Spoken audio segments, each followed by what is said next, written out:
అప్పుడు రాజు తల్లిదండ్రులకు చెరొక పేపరు ఇచ్చి, మీ కుమారులు మీకు ఎంత సహాయం చేసినది రాసి ఇవ్వమన్నాడు. దానికి వారు రాసి ఇస్తారు. అప్పుడు రాజు తల్లికి తండ్రికి ఎంత ఇచ్చినది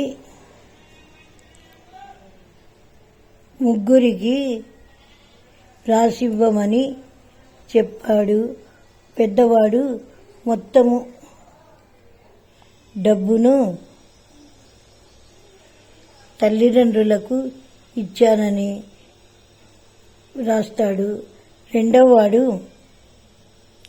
బట్టల అంగడి పెట్టి వచ్చిన దాంట్లో ఖర్చులు పోను కొంత తల్లిదండ్రులకు ఇచ్చి సొమ్మును అప్పు తీర్చుటకు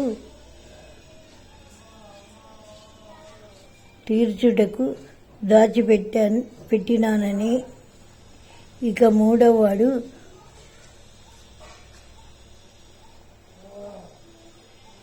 అప్పు కట్టలేనని చెప్పి ముగ్గురు అలా వ్రాస్తారు.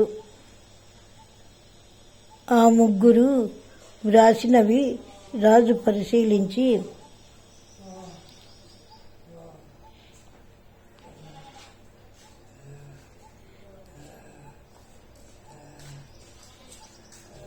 రెండవవాడు చేసిన పనికి మెచ్చుకొని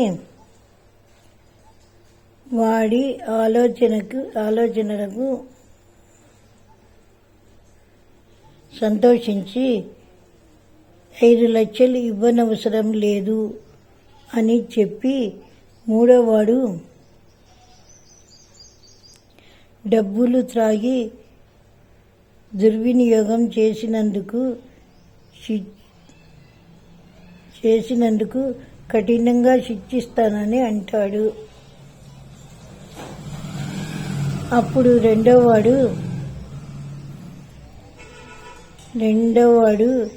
క్షమించండి ప్రభు, ఆ సొమ్మును నేను కడతాను, మా తమ్ముడిని క్షమించండి ప్రభు అని రాజుకు నమస్కరించి వేడుకుంటాడు. రెండవవాడు ఉదార స్వభావానికి మెచ్చి వదిలేశాడు.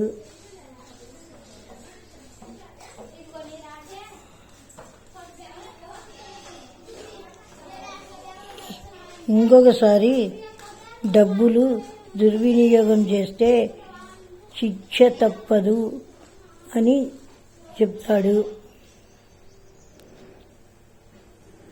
అప్పటి నుండి